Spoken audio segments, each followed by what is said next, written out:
We're going to go back and recap what we looked at last week, just the text. So Edmund, if you'd like to read from your version, which is the Jewish version, that's Mark 1:21-34. Okay. They entered Capernaum, and on Shabbat, Yeshua went into the synagogue and began teaching.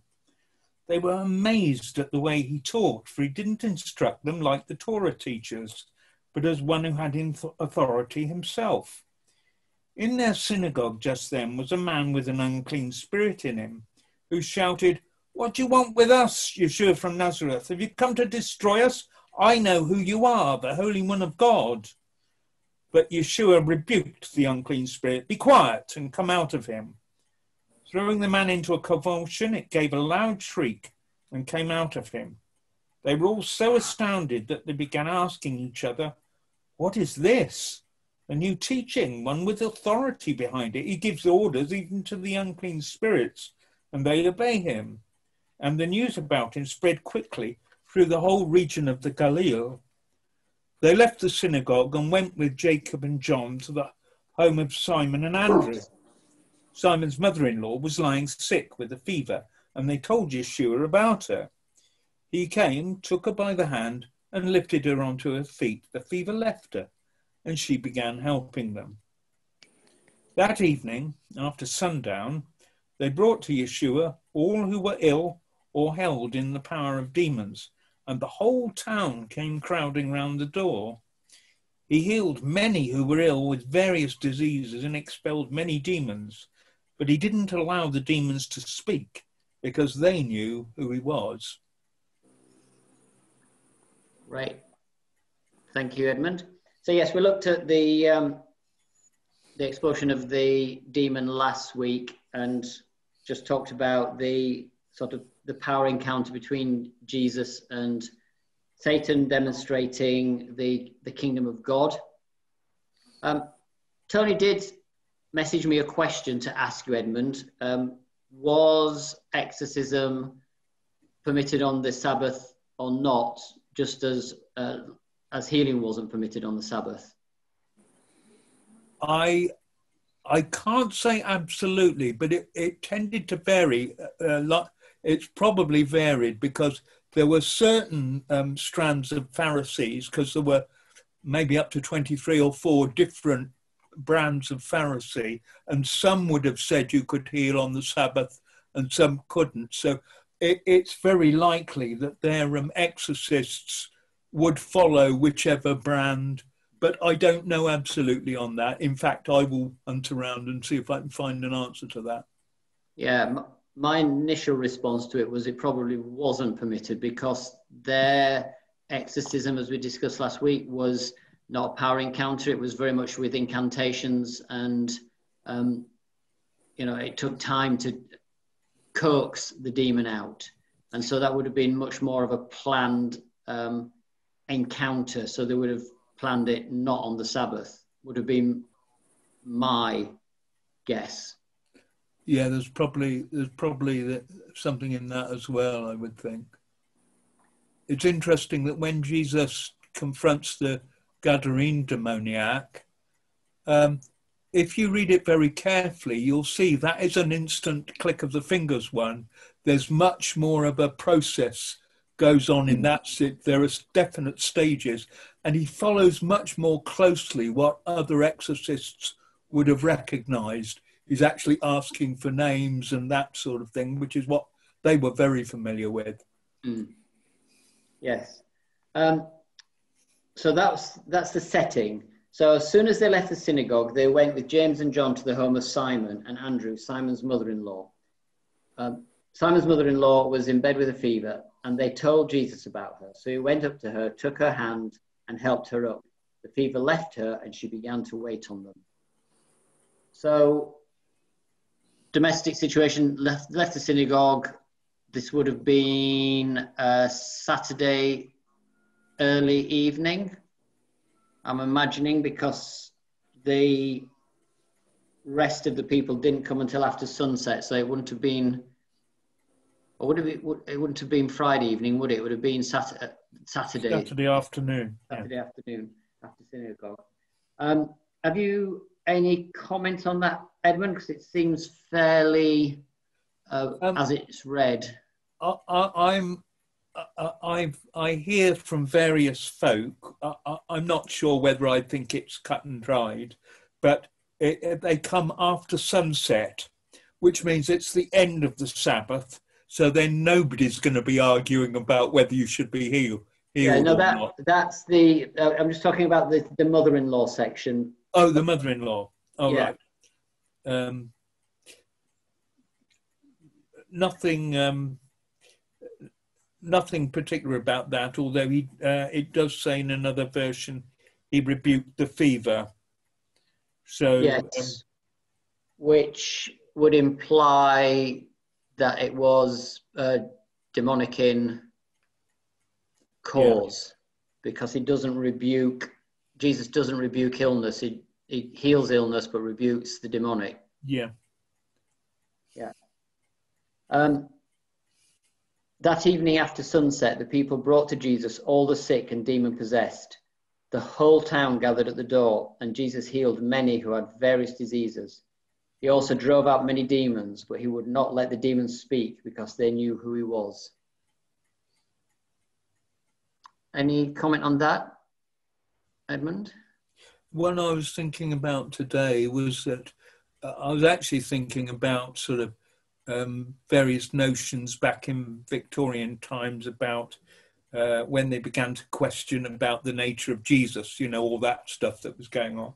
And there was a lot of stuff about, well, he doesn't really know if he's the Messiah or not. There was a whole strand of theology. And I'm thinking that bit completely deals with that. I reckon he knew he was the Messiah when he's 12 years old up in Jerusalem talking to the... But, this thing of sort of progressive revelation thing, I think it all falls apart because they knew who he was and he, be quiet, you're not to say it. Jesus knew exactly who he was.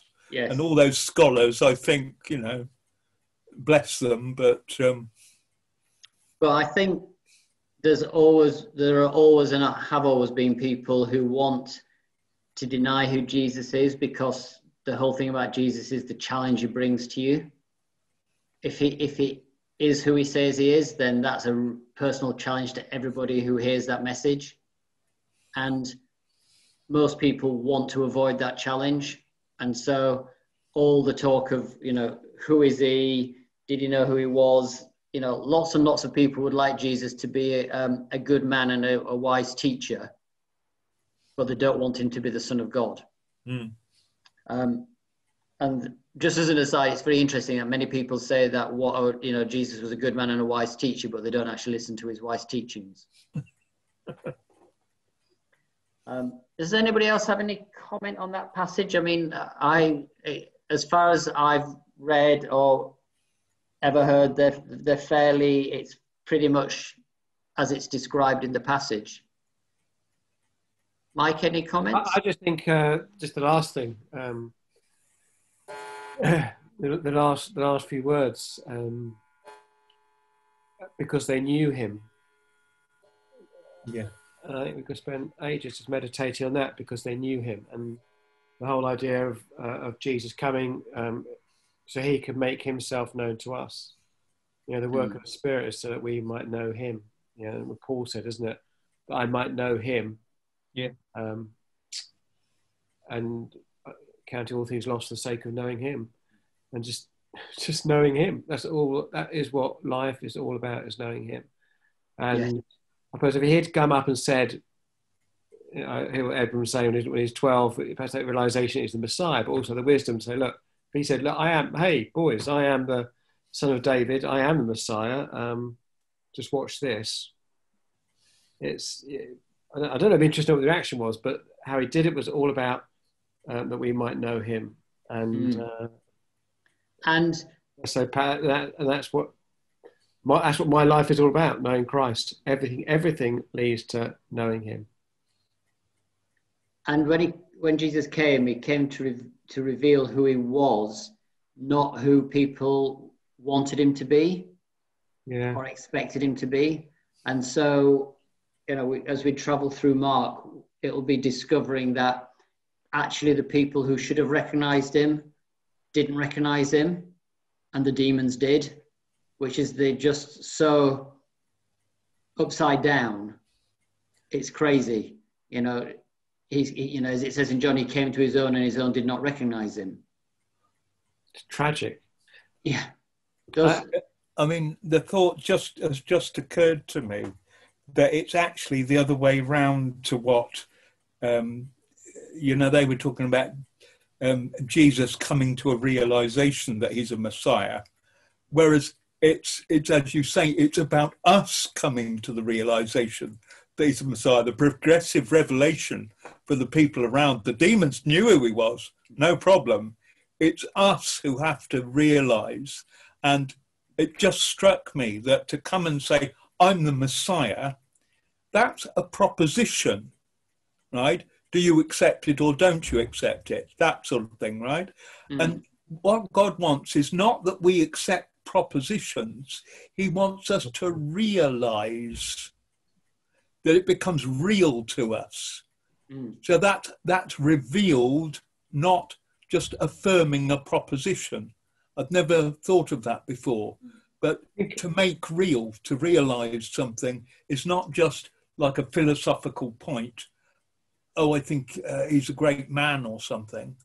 But when we, in discovering for ourselves, I mean, lots of people, the people heard him gladly, and then you hear that loads of people followed him all the way around Galilee and what have you, and then many people believed in him.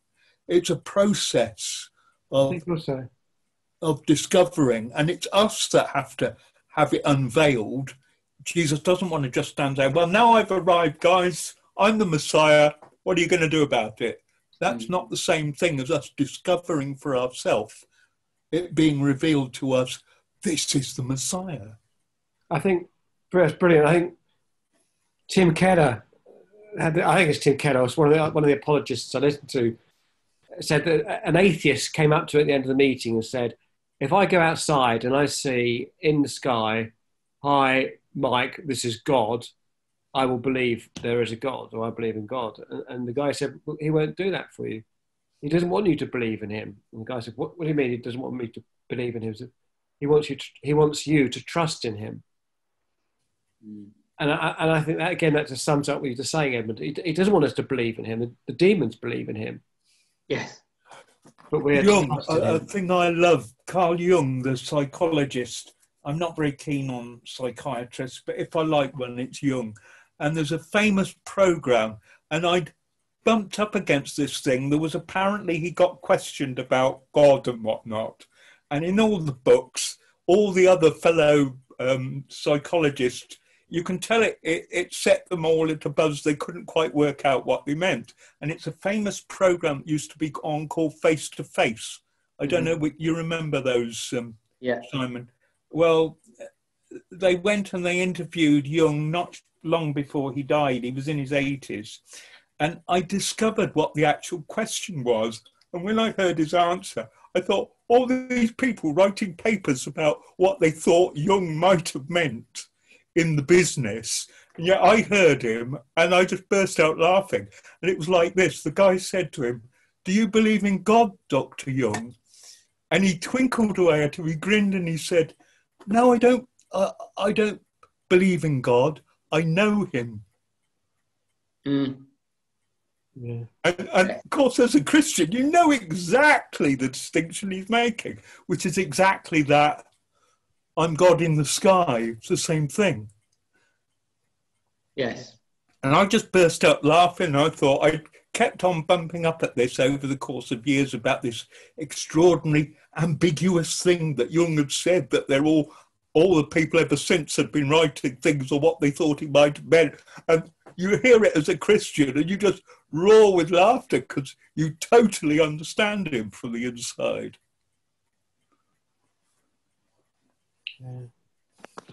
So, Edmund, can you read, I'll put it up on the screen in a minute,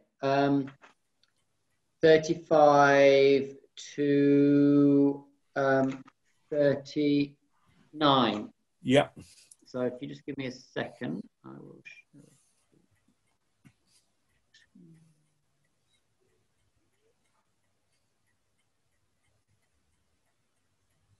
So 35 to 39.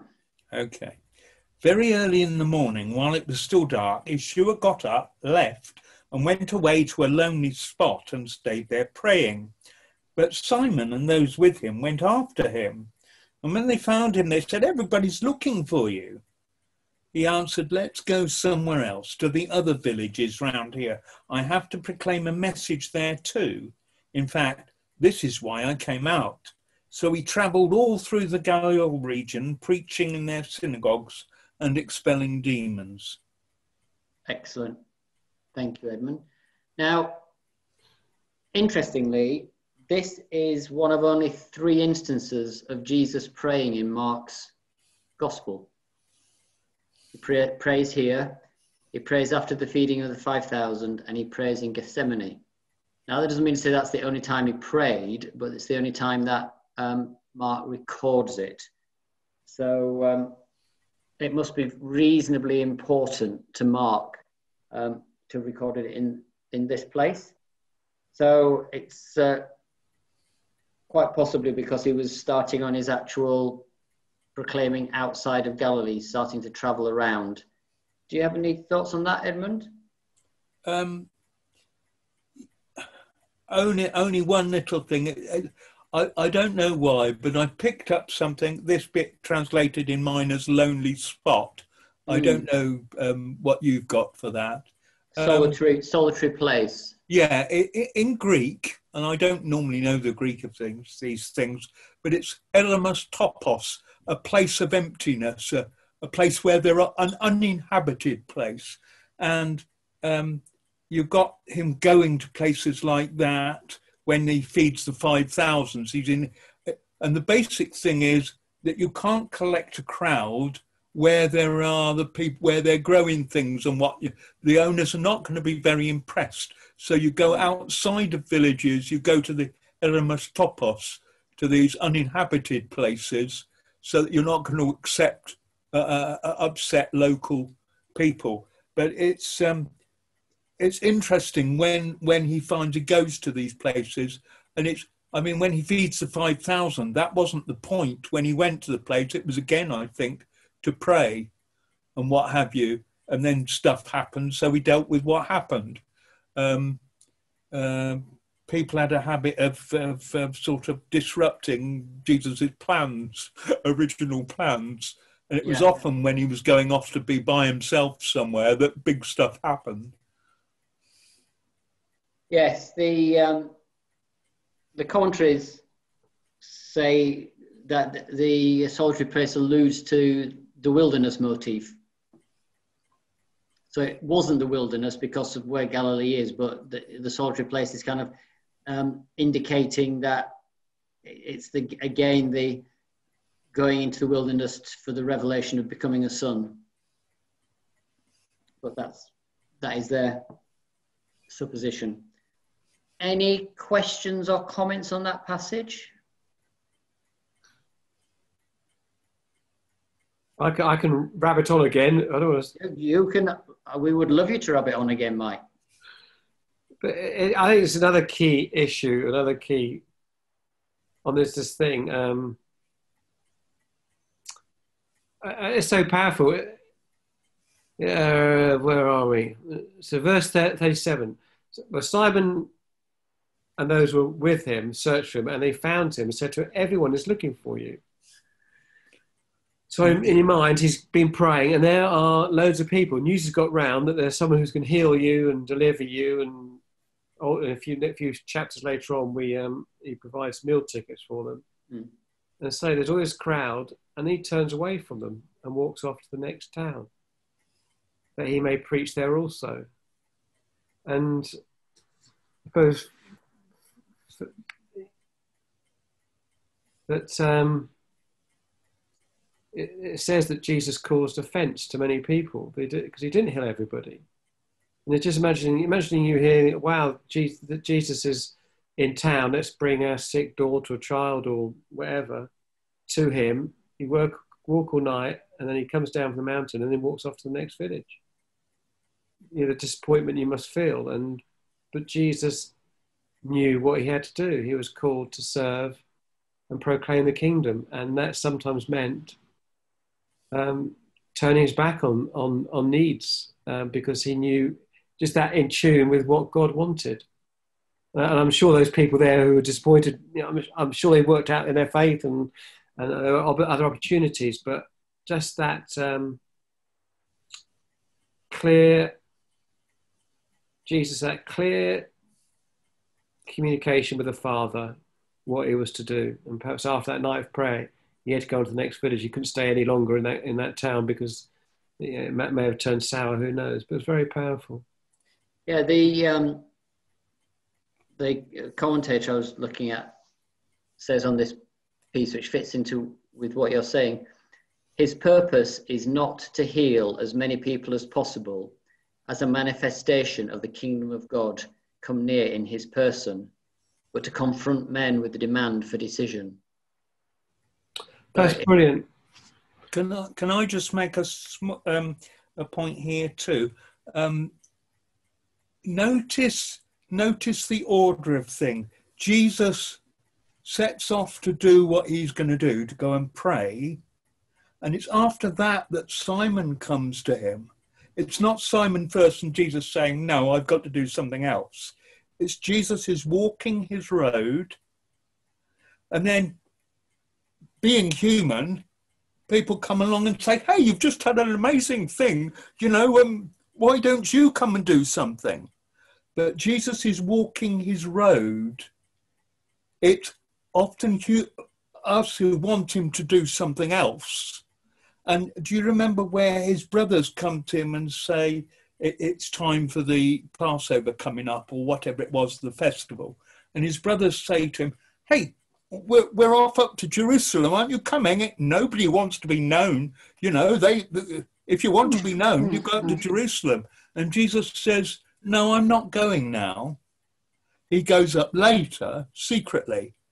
But it's always, we think, well, Jesus, surely the thing is, you know, don't you want to spread it around? What are you doing by yourself over here? That's surely not the way to build up a, you know, we're thinking in human terms. That's what Peter's doing here. But Jesus is just, and if other things intersect with his path, because he was up in Jerusalem eventually, well, that's just, he's walking the path, and it doesn't matter whether the devil says it, whether Peter says it, or whatever.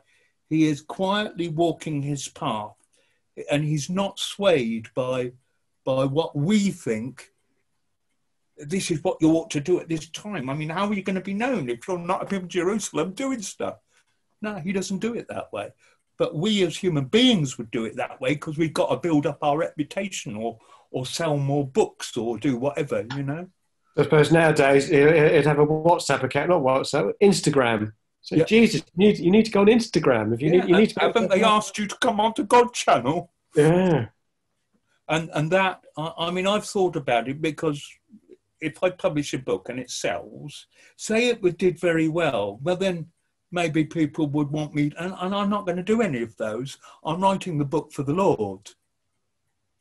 Mm-hmm. And I don't want to promote the book. That's why I've been thinking about these things. The Lord doesn't do it. They keep saying, come and do this now. No, he's just walking his path quietly.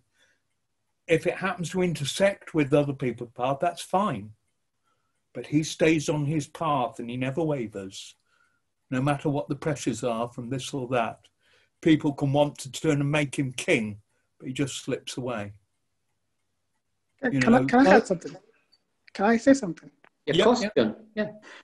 So I'm just trying to tie in also with what we said initially about Jesus telling the demons to be quiet, and I'm tying it into this part where we see Jesus trying to get to a quiet place and people dragging him out, and he goes out of his way. I would say I would probably, the way I understand it, it's probably Jesus needed to hide his identity to avoid the bias of what people had known of a king and of God. And by living with them and being with them, if it wasn't demons saying it is, oh, this is the Son of God, and people come to understand him, they get to discover him afresh in a way that is devoid of the bias they had of who God is. And they discovered Jesus, they discovered the nature of a person. So it's like not hearing about somebody, it's about actually knowing somebody. And this, and again, it's revealed also in the way he acted, in the sense that Jesus would want to go away, and people would come with people who are sick and are ill or are possessed with demons, and he would always attend to them. I see that the nature of God, and maybe that's what we should be like, even though we would always want to, run away and hide ourselves in his presence in a quiet place. I think God is more conscious about how we affect our neighbors. So if, for instance, and that's the way I see it. So for instance, you as a Christian, you want to go into your room and spend 5 hours in the presence of God, just praying, worshiping, and then someone comes and knocks on your door, and you say, okay, sorry, I'm praying right now, give me an hour. But what invariably happens is that Jesus will step out of where he wants to be with God, even though it's a fantastic place to be, to touch men or to attend to man. And in a sense, it's also that case of love your neighbor as yourself, which is going out of your way to do what you want others to do to you. So if you want others to, for instance, come out and help you when you're in dire needs, you also should do it. So Jesus was actually allowing people to discover the nature of God regarding man, which is a point of letting go of what you want personally for yourself and being a blessing to someone else. I don't know whether that sinks. I don't know. I'm just... Yeah, I think they both fit together, both of those, because that's the servant heart. If you're a servant in a family, and you're doing this job, and then they say, no, we want you to do something else. If you're the servant, it's not, no, I'm doing this, don't bother me. You respond. And I think the difference I was thinking about was that Jesus following a path and other people saying, oh, well, now you ought to do it like this. But he doesn't respond to it like that. But if he meets someone on that road, even if his purpose was something else, he will meet that need because he serves what's on the road in front of him. The person in front of me, I'm there for that person. Even if I was about to go and do something else, if someone's turned up on the doorstep, then I put the other things to the side because the person is there in front of me. In verse 33, it said all the city was gathered at the door. So everybody in that town, in that city, had the opportunity to go and meet Jesus, and they took their sick people. But then it's a bit like, when someone wants you to do something, you'll do that. But there's only so much that you can do. So Jesus, if they'd wanted him to keep staying, he'd have just got stuck there, wouldn't he? It's not about them. It's all about, like you say, Edmund, the path that he's walking. Mm. And if they keep demanding, where is he? Come on, we want you to stay. He'd never have gone anywhere else. So it's not about that. It's about his journey to where he's going. I think the distinction is people saying, you ought to stay here. We want you to do this to us. Whereas he will always do if you come to him with a need because he's the servant. But we can't tell him. We can't organise where he goes. So and I don't think those are contradictory. I think they fit together perfectly. So the challenge for all of us then is now, thinking, what path are we on? Are we going from house to house, wherever the need is, and someone calls us, we go backwards, forwards, or do I know the path that I am on and keep on it and not be moved to the left or the right because I'm on a path? And I suppose that's the challenge for me. Just keep focusing. Which path am I on? Am I on the right path? I think it's possible to get yourself into a tangle, though, with that one. I know very much. I'm thinking, oh, I can't do anything now. I can no longer walk about on my crutches and go to a car and go to this, that, and the other like I used to, and be involved with lots of things. So, oh dear, I'm feeling useless and what have you. And the Lord, I mean, he has to keep reminding me because it popped up again. But the person in front of you is, if you are being me to the person in front of you that happens to be there, then that is what I want you to be doing. It's not, oh yes, but if I could still walk on my crutches, Lord, I could. No, this is the situation, and if you fulfill with the person I put in front of you, then you are serving me, and I'm happy with you, and you can be happy that you're walking the path I want you to walk. Otherwise, I start getting myself in a state, and that's quite easy for me, has been in the past, when I can no longer do the stuff I used to do, and I feel so useless and whatnot. So, and the Lord's saying, the person in front of you, you be me to them. And that is as well as if you were, speaking and hundreds of people were all being transformed by you. The other thing isn't a better thing than the person in front of you. But I have to keep being reminded about that. So let's move on, because I want to try and get to the end of this chapter. So Edmund, I'm just going to share the screen. Then if you can read from 40 to the end. To the end, yeah. That would be great. Okay, I'll just switch. They've got the Hebrew word from Leviticus for leprosy here, but I'll just shift it into leprosy, okay. All right? A man afflicted with leprosy came to Yeshua and begged him on his knees, "If you're willing, you can make me clean." Moved with pity, Yeshua reached out his hand, touched him, and said to him, "I am willing, be cleansed." Instantly the leprosy left him, and he was cleansed. Yeshua sent him away with this stern warning: "See to it that you tell no one. Instead, as a testimony to the people, go and let the priest examine you and offer for your cleansing what Moses commanded."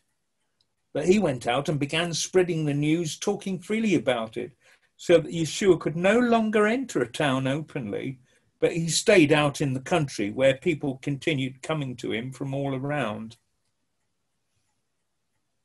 Great, thanks, Edmund. So Jesus touched the leper, which was obviously against the law. This would have made him unclean. And the commentator had what I thought was a great little lovely comment. It says, the ceremonial law gives place to the law of love when the two come into collision. So Jesus would far rather demonstrate the law of love and compassion than follow the ceremonial law. And that would have been really quite a significant statement to the leper, because he's highly likely to have not been touched by anyone or even had someone come close to him for many years, for as long as he'd had leprosy. Has anyone heard Brennan Manning talk about God or Jesus having compassion? It is so powerful when it says Jesus had pity on somebody. It doesn't describe. It's from the bowels of his inner being. It is wrenched apart. We look at it and just have compassion or pity. It is such a powerful thing that from the depths of Jesus' being, he had compassion. And my mum's just turned the light on. Yeah. You still look fine. We can still see you. Yes, I mean, just great compassion. And he was healed immediately. And it says in verse 43, it says, Jesus sent him away with a strong warning. Apparently that's quite, it's a very, very strong warning. Do not, under any circumstances, tell people about this, because Jesus knew what would happen if he did. But another interesting word in there, which it's only through reading the commentary that I realized, is where Jesus says, go to the priests and show yourself as a testimony to them. Yeah. The word testimony it's an interesting word. And actually, I'll just share the screen again. This is what the commentator says. Testimony or witness has the meaning of incriminating testimony, which may serve as evidence for the prosecution. Testimony means a piece of proof which may be recalled and which can become an accusation. To function in society, the leper had to be declared free of the disease by the priests. So it was necessary on his own behalf, but more important, he was to provide the evidence of the new thing God was doing, which, if met with unbelief, would serve as incriminating evidence against the priests. Jesus' statement means that if the priests establish that healing has taken place and accept the sacrifice of cleansing, but fail to recognize the person and power through whom the healing had come, they will stand condemned by the very evidence which they have supplied.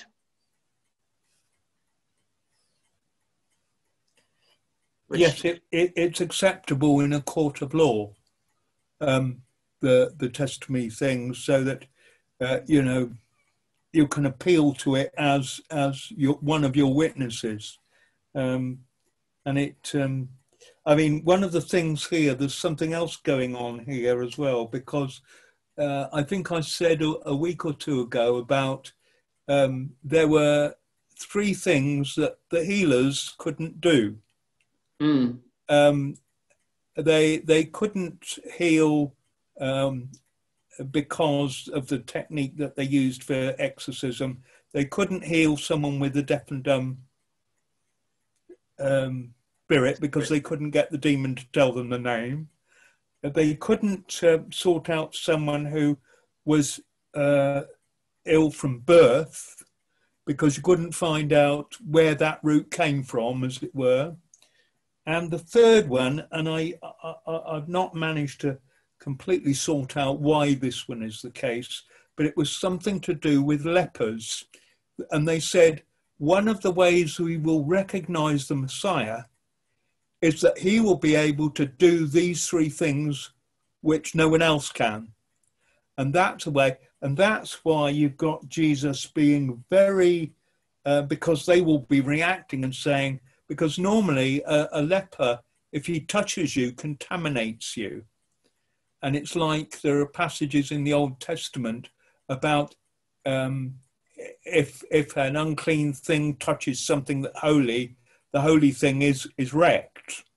But you've also got the other side, that if something that is holy touches a garment, then that is rendered holy, sort of thing. You can't use it for some other source.